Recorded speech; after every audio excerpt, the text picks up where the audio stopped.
أحدثكم الليلة عن إنسان ظل عالقا داخل أنبوب يؤدي إلى بئر ل6 أيام كاملة في بلدية الحوامد بولاية المسيلة.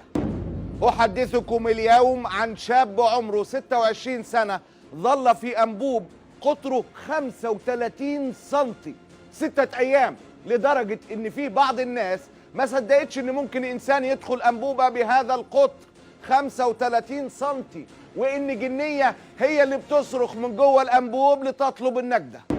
أحدثكم الليلة عن عياش مكدوبي اللي قاعد يصرخ 3 أيام طالبا للنجدة من غير أكل ولا شرب وقليل القليل من الهواء، وقدماه مغروزتان في المياه والطين. 3 أيام بيصرخ عياش وتصرخ بجواره أمه، ويجلس والده ليضع يده على رأسه لعله يخرج عياش. 3 أيام والخيام تنصب حول البئر. أهالي المسيلة ازدادوا وجاءوا بالآلاف لعلهم يدعون لعياش عن قرب لعله ينجو. ولم يتأخر أصحاب الشركات الخاصة في المسيلة عن توفير معدات الحفر والتي كانت كلها على حسابهم الخاص.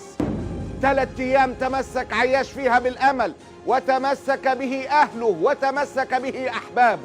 3 أيام والجزائر كلها بتتمسك بالأمل.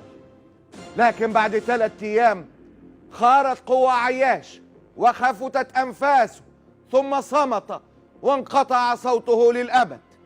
لا أحد يريد أن يصدق. يصرخ أخوه في وجه المحافظ حج مقداد المتأخر والعاجز كالدولة ورئيسها تماما. في ال4 أيام هذا وين كنت؟ خويا كان يعيط في ال4 أيام حي، هذا 3 أيام حي، فهمتني؟ ممكن نجاوب. اسمحني نكمل لك وجاوبني. ما تقلقش ما تقوليش ما تقلقش. والله انا هو راه يتألم 4 أيام 3 أيام هو يتألم يعيط لي، وانا ما لقيت والو، لقيت غير الشعب ومتريال الشعب. انا نطلب منك انت وين كنت كوالي ورئيس البلدية ورئيس الدائرة شوف راه نقول دير ثقة في الدولة. او داير ثقة في ربي انا. شوف ربي والدولة والشعب والله ما يكتر خير. 3 أيام واخويا بيصرخ فيا وادور عليكم، ما لقيتش حد، ما لقيتش غير الشعب. هكذا قال اخو عياش في وجه رئيس البلدية. لكن الصراخ لن يعيد عياش، والذي لم يكن له من اسمه نصيب فلم يكن عياشا، ولكن لعله عيشا آخر كتب له في نعيم دار الخلد. الجزائر تعلن موت عياش بعد 6 أيام، ليتحول البحث من 3 أيام ليصبح عن جثة عياش، لأن عياش قد مات. لعلنا فقط نجد جثته بعد أن تقاعس الوطن أن ينتفض للمرة المليون من أجل الإنسان. كل الأهالي، كل الشهادات، بل كل الصرخات تجمع على أن الوطن الجزائري لو هب واقفا مستدعيا كل إمكانياته وخبراته وعقوله أو إمكانيات أصدقائه الفرنسيين لكان قد خرج عياش. لكن لو تفتح عمل الشيطان والشياطين للأسف تسكن كل أراضي بلادي، شياطين الإنس والجن، فجاءت لو.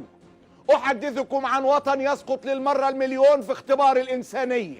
كل الوطن من محيطه إلى خليجه يرسب في اليوم عشرات المرات في إثبات إنسانيته. أحدثكم عن الوطن العربي الخارب حيث حياة الإنسان بلا ثمن.